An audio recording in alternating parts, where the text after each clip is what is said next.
أعوذ بالله من الشيطان الرجيم.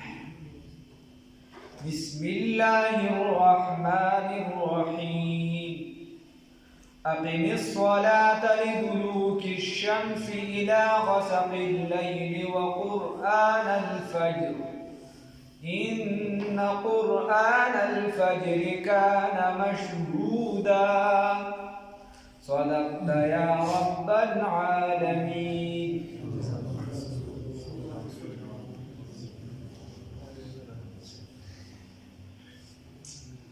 مخکې خبره شوې وه چې کافران نبی کریم صلی الله علیه وسلم ته راغلل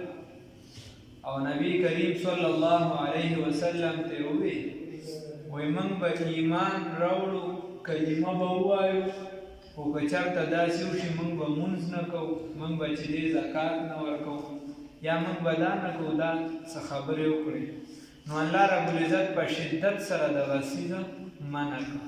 چې کله یې منع کړو نو رسول الله صلی الله علیه وسلم وفرمایل لا خیر فی دین لا رکوع فیه وایي په هغه دین کې د سره څه خیر نشته په کوم کې چې مونځ نه وي چې مونځ پکې نه وي نو څه خیر پکې نشته نو نن هم د مانځه په باره کې دا دې آیاتونو کې الله رب العزت دا یې حکم کوي الله وایي اقیم الصلاة قائموي منځونو لره لدلوک الشمس پس د زوال د انورنا الى غسق الليل تر تیارې د شپې پورې وقرآن الفجر او قرآن لوستل په مونځ د سبا کې ان قرآن الفجر یقینا دا قرآن پاک لوستل په مونځ د سحر کې کان دی مشهودا دی ته حاضري کوي فرشتي خبره ده الله رب العزت فرمای وی تاسو قائموي منځونو لره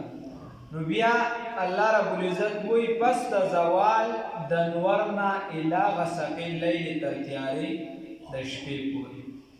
اوس عام آیات ترجمې ته چې وګورئ او چې کوم کاکاګان وایي چې موږ حدیث او دغه پسې نه ځو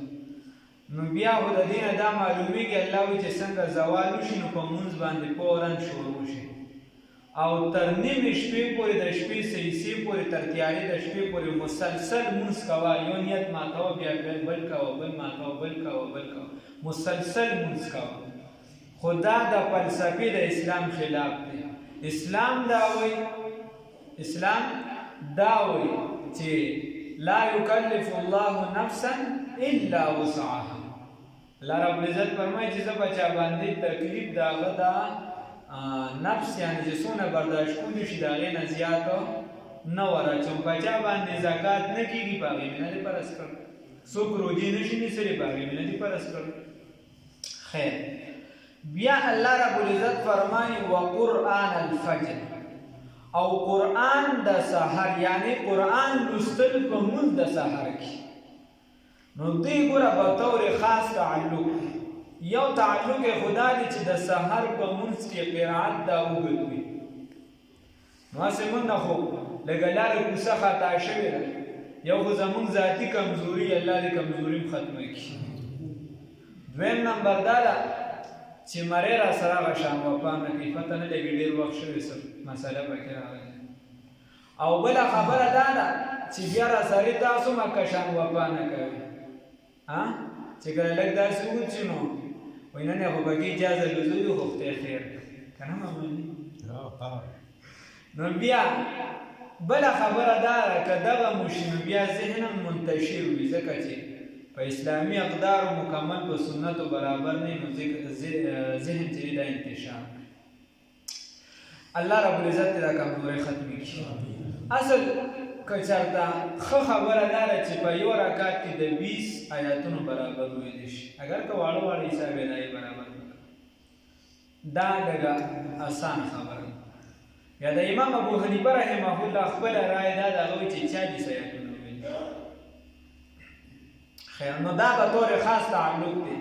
خو بیا به امام هدایي والا وي او نور چې امام به ضرورت ته ګوري او خلکو ته به هم نه ګوري زموږ استاد دی په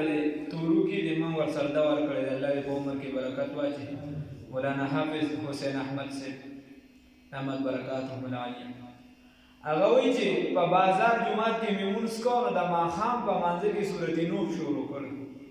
ما چې د ظالم دویه دا همون د سارې په مانځه کې نه وایو نو خبره دا ده چې لږ به په دغه کې احتیاط کوي داسې نه ده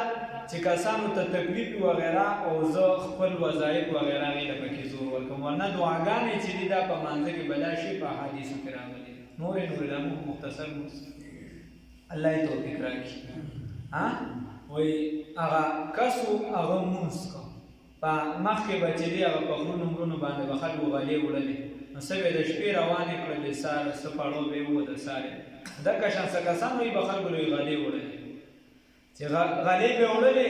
د شپې څه مزل وکړو د سارې مونځ پې چېرته راغی د لارې په غاړه جومات و د یو ملګري ورته چې هلکه زما خو اودس شته زه به دلته مونځ وکړم بیا چې روان دی لږ لړ شو چېرته اوبه وي د هغې په غاړه به ته اودس وکړې نو بیا به ته مونځ وکړې هغه ورته صحیح ده دی غریب چې جومات ته وردننه شوي نو امام صاحب پکې سورت یاسین شروع کړ د اوس نیت تړلی و داسې ساده شانتې ورته وایي چې یاره نیت مات کړم ماسې نه چې کافر شم او نیت نه ماته هم کیسه روانېږي هلته یې دې ته اوس سوچتلي چې په خر باندې خو دا پازه غنم هم پراته دي وایي او په خر باندې خو به دا بوج دي دا دانې اخره کې یې مانځه کې د ملګري ته بار اواز وکړه چې یلکه تا هغه خرونه شړه زه خو خدای په قهر کړی نو خبره دا ده چې لږ احتیاط هم پکار دی الله رب العزت دې معافي وکړي نو د سحر او په دې کاته کې بس د ځینو ځایونو بیا ماحول هم جوړ شي الله یې توفیق راکړي چې ماحول دغه شان جوړ کړو مفتي اعظم پاکستان مفتي ظهورالي خان صاحب رحمه الله تعالی رحمتا واسعه هلته دا دغه دی چې د هغه به صحت برابر دا و چونکې سابندي و د سیکنډونو حساب به ډېره تېزه به چې صحت به یې برابر و نو که په رکو یې بیا برېک نه و په دوو یې نه و لګیا به ورپسې به سبق دی خو هر لوی خلک یې هغې پسې سور خوند هم کوي سړی وقرآن الفجر او قرآن لستل په مونځ د سحر کې ان قرآن الفجر یقینا دا قرآن لستل په مونځ د سحر کې کانه دي مشهوده چې دې ته حاضري کوي فرشتې نو د فرشتو ډیوټي بدلېږي دغه ټیم نورې فرشتې راځي او هغه خپلې چې کومې فرشتې وي 12 هغه ځي دا 10 دوه کرامن کاتبین دي د دې ډیوټۍ نه بدلېږي او دا 10 چې کومې دي دا دوه متعلق رای ده چې نه بدلېږي ورنه نور هم پکې څه خبرې شته او 10 چې کومې حفاظه دي نو د هغې په ډیوټۍ بدلېږي چې د هغې ډیوټۍ بدلېږي نو عام علما دا وایي چې 22 فرشتې چې دي په دې یو مونځ باندې ګواهي ورکوي د سحر په مونځ باندې او په هغې کې مونږ ټول لټ یو الله دې معافي وکړي په دې د ټولو نه زیاتې فرشتې ګواهي ورکوي زیات تر د سحر د مونځ باره کې بیا د سحر او د ماسخوتن په مونځ باره کې رسول الله صلی الله علیه وسلم فرمایي چې څوک یې نه کوي هغه ته منافق ویلی دی څوک یې نه کوي هغه ته منافق ویلی دی یا نبی کریم صلی الله علیه وسلم دا داسې کې رسول الله صلی الله علیه وسلم فرمایي لو علم المنافق ما فيه من وایي که چېرته د منافق ته هم دا پته لګېدلې چې خدای پاک په دې دوو مونځونو څه ورکوي نو دې به ورته په څلورګوي یعنې په خړپوسو به راغلی وي دې مانځه نه خو دا مونځ به یې نه وي پرېښي الله یې توفیق ومن الليل او د شپې د سیسینا فتهجد بیداری کوا به په دې قرآن سره یا په نوافل سره نافلة لک دا زیادت ستا دپاره عسا قریبه ده ان یبعثک چې ودروي تعالی رب ستا چې ودروي تعالی ربک رب ستا مقاما په داسې ځای باندې محموده چې د هغې تعریف کړی شوي دي نو ګوره دلته الله رب العزت فرمایي ومن اللیل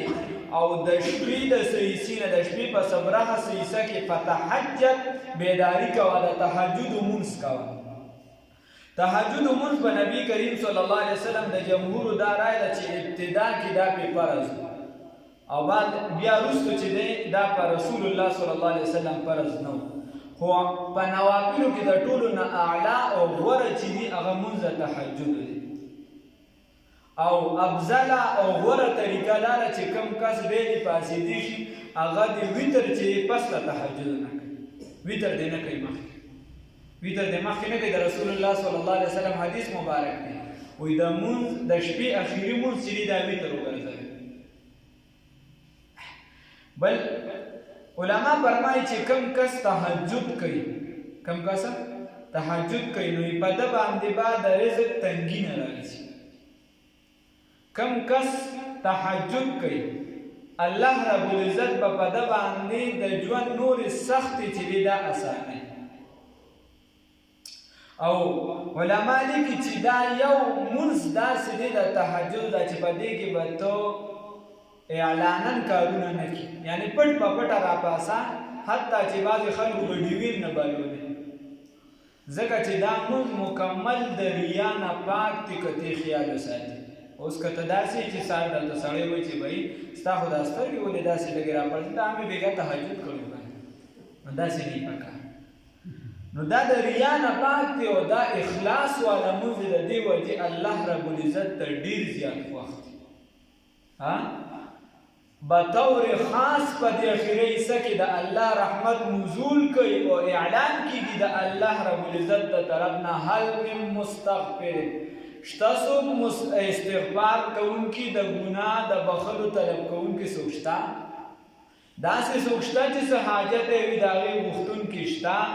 او حدیث کې راځي قضا قضا داسې نور څیزونه یادوي چې داسې پلانکي څیز طلب کوونکي پلانکي څوک شته الله رب العزت وایي چې زه ورکړم د دې وجې یو شیخ فرمایي وایي د شپې اخري حصه کې د شپې زړم راشي د قرآن زړم شي څه شي شي سورت یاسین شي او زما زړم شي زه راپاڅم د بسترې نه او ورسره د قرآن زړه شي سورت یاسین او د شپې زړه شي او دا نبلو چې د اصل مغز شي تهجد وایي دا او بله مسله دا ده علما لیکي چې کوم کسان یې کوي نو په مخ باندې به الله نورانیت راولي د تهجد په وجه او زنا د دې په مقابله کې د مخ نه نورانیت ختموي الله موږ ساتي یو خبر بیا کم کسان ما تاسو کې تر اخیره دغه ګرځول پکاري کم کسان دی پاسي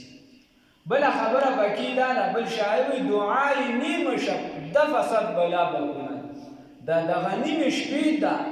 دعا چې ته الله رب العزت ته لاسونه اوچت کې څوک دې خو ویني نه داسې وکېدي شي زه دې یو جاړونه کې وایي چې دا بلانکي راته ښه وي دا ډنګرې راته ښه وي خو ستا ځان له الله سره معامله ده ان کو میں اشارے ہو گئے تم ہمارے ہم تمہارے ہو گئے یعنی عاشق و معشوق رمزیس کرامن کاتبین را هم خبرې نیست اگر چې دغلته کرامن کاتبین خبر شو خو نور څوک ستانه خبر دی د ریا کیسه پکې نشته الله سره د معامله ده الله دې توفیق راکړي خبره ده نو الله رب العزت فرمایي چې دغه کې راپاسه او ماته نفل کوه ومن الليل او د شپې په صبره کې فتهجد بیداری کوه به په دې قرآن عظیم الشان سره نافلة لك دا زیاتی دي ستا دپاره عسا قریبه ده ان یبعثک چې ودروي تعالی ربک رب ستا مقاما په داسې ځای باندې محموده چې د هغې تعریف کړی شوي دي په داسې مقام باندې نو ګوره د رسول الله صلی الله علیه وسلم چې د نوم څومره تعریف کړی شوي دومره څومره د هغې صفت کېږي دومره د هېڅ هم صفت نه کېږي د خدای نه پسې د انډونیشیا وغیره دغې طرفونه بانک شروع شي محققین وایي او چې د سار بانک رسي لحظو ته نو د هغې نه مخکې د ماسپښین بانکونه هلته نه بیا را شروع شوي یعنی 24 ګنټې د الله رب العزت نوم دا په کائناتو کې ګردش کوي ورسره یو شان د محمد رسول الله صلی الله علیه وسلم نوم ګردش دا د اسلام په حقانیت باندې یو لوی دلیل بیا د عربو په معاشره کې محمد نوم چې دی داسې چا نه ویښي او چاته په ذهن کې د سره نوم د عبدالمطلب تختې پاک په خوله کې په ذهن کې راوست چې کله کېښودو نو چا ورته چې دا محمد څه دی دا داسې کېښودو نو عبدالمطلب صاحب ورته وایي یحمد و یحمد الله وایي د ده به خدای تعریفونه کوي د دې نوم وایي دا معنی ده چې د ده به خلک تعریفونه کوي او دی به د الله تعریف کوي یحمد و یحمد الله دی به خلک به د ده تعریف کوي او دی به د چا تعریف کوي دی به د الله نو د محمد دغه څه شی ده معنی هغه شخصیت چې د هغه خلک صفات بیانوي د هغه زیات صفات کېږي څه نوم دی محمد صلی الله علیه وسلم او بل دی احمد د نبي کریم صلی الله علیه وسلم وایي نوم دی چې د الله ډېر زیات تعریف کوونکي سنو مې عیسی علیه السلام مبشرا برسول یأتی من بعد اسمه احمد. عیسایان ته وایي چې زه تاسو له زیری درکوم په یو داسې شخصیت سره چې زما نه پس را روان دي، نوم یې څه دی؟ احمد صلی الله علیه وسلم. خیر، او یوازې زه خو درته د مسلمانانو کیسې خو موږ روزانه کوو، مسلمانان هم تعریفونه کوي، خو تعریف خو هغه دی چې بله ډبرې وکړي که نه، بله ډبرې تعریف کوي ته ورشه سوټۍ ورته نیسي، او چې بیا بله ډبرې تعریف وکړي نو پوه شه چې دا به دا د رسول الله صلی الله علیه وسلم لږه خبره، اگر چې د خپل څېړنه هم کړې دي، خو دا انګریز دی مایکل هارټ عیسائی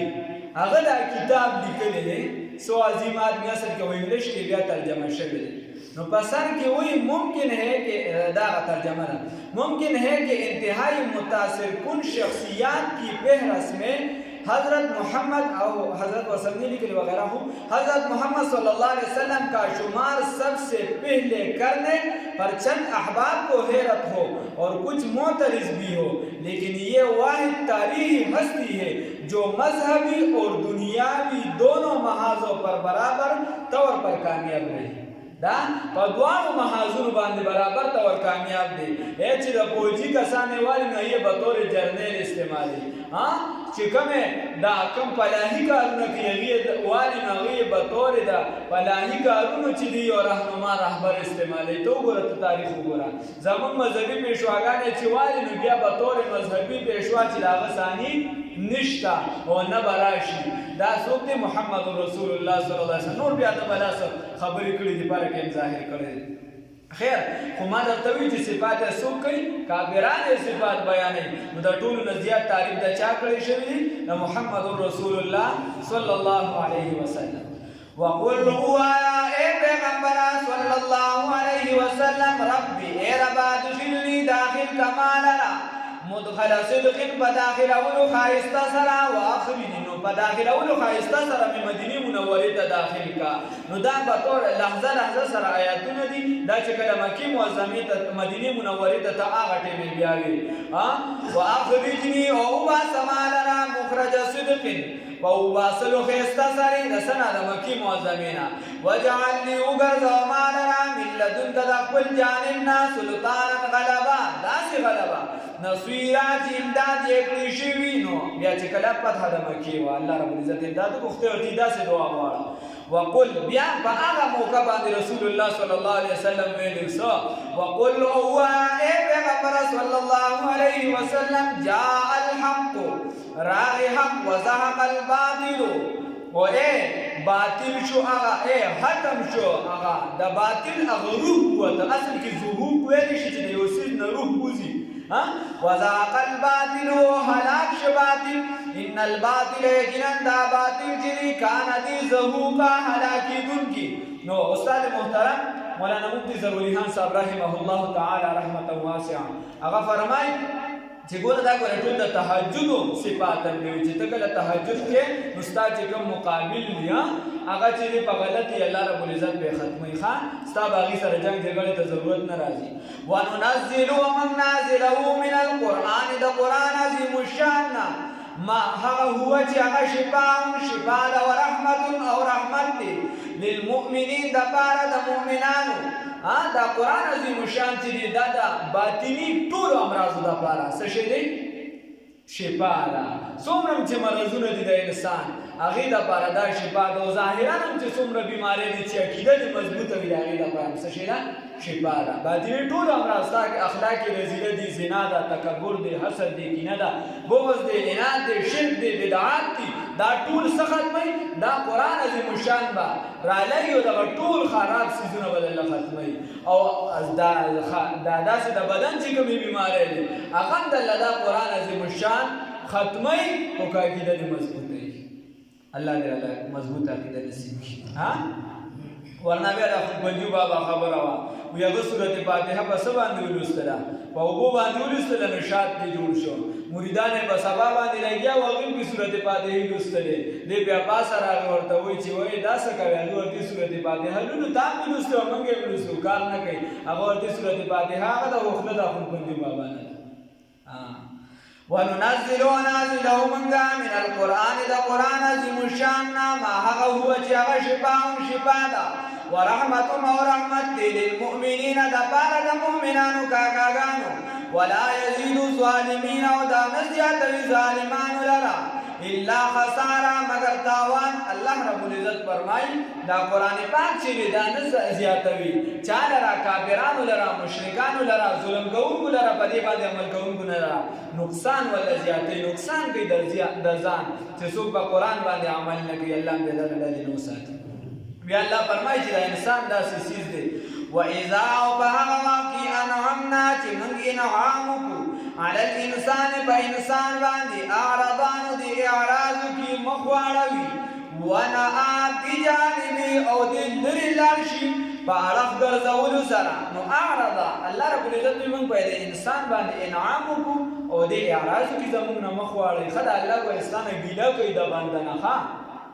د باندې ګیلا کوي دې د خیال کوي او اوس په دویم ځلویم نه خو هغه آیاتونه مخکې به ما یو پروفیسور وتلم اوس دا آیات بار بار اورم خبر پکې دا فرق پکې راوړل نو الله رب العزت فرمایي چې کم او موږ په انعاماتو کو ودی را نه مخواړي نو عبد الله ابن عباس یې وایي چې مخ څنګه اړي نو د دعا نه مخواړي دا الله رب العزت نه دعاګانې نه غواړي بندګان نو الله نه دعا وکړه الله به ګوري نه خبر کیږي مې نه بیا در نه چې هغه ته یو دل نوکر کې دویم بل بیا نه نوکر نه الله رب العزت نه غواړي چې څومره غواړي الله به خوشحاليږي ښا نو چې څوک دعاګانې نه غواړي دی الله څه کوي ناشکری دا الله رب العزت نه مخاړي او دویم نمبر دا الله شکر نه ادا کوي نو دا الله نه مخاړي دا الله شکر نه ادا کوي نو په هر حالت کې په هر وخت کې څه کوي چې څوک درته څنګه حال دی دا الله شکر دی الحمدلله وَإِذَا أَنْعَمْنَا بَهَغَ وَقِجِ مَنْ إِنْعَامُكُ عَلَى الْإِنسَانِ بَإِنسان بَانْدِ أَعْرَضَانُ دِي مُخْوَارَوِي وَنَآ بِجَانِبِ أُولِرِ لَرْشِبَ أَرَخْ گَرْزَوْلُ سَرَا وَإِذَا مَسَّهُ الشَّرُّ هَرْكَلَ چِ مَسَكِ دَرَ تَكْلِب شَرْ کانو دی وګرځي یوسا نا امیدا بیا نا امیدی کوي الله دا څه مکوا د دواړه کارونه مکوا خنه امیدی مکوا انا شکرین مکوا الايمان بین الخوف والرجاء الله رب العزت فرمای زمانہ یریګم او زمانہ امیدم ساته ګډیر ګناګار خو امید ساته چې الله برابر رحم وکي او ګډیر نیکی بیا مې را ساته سره چې سبلتی را نشي د دواړو په منځ کې ایمان دی الله دې مضبوط ایمان را نصیب کړي قل ورته وایا اے پیغمبر انقلاب فخر موجودات سید الاولین والآخرین صلی الله علیه وسلم کل یعمل هر یو عمل کوي علی شاکلته پخپل طریقه باندې پخپل ناحیه باندې پخپل اړخ باندې پخپل طرف باندې فربکم بس رب ستاسو اعلم خبویږي لمن په هغه چا باندې هوا چې هغه اهداف په هدایت فی سبیلا د جهت د لارې الله رب العزت فرمایي وی عمل کوي هر یو په خپل طریقه باندې نو بیا وایي چې دا څنګه دی په خپل طریقه کوي نو کلمات مې کوي الله وینا فربکم اعلم بس رب ستاسو خبویږي بمن هو د اسم تبدیل صيغه ده اعلم خبویږي بمن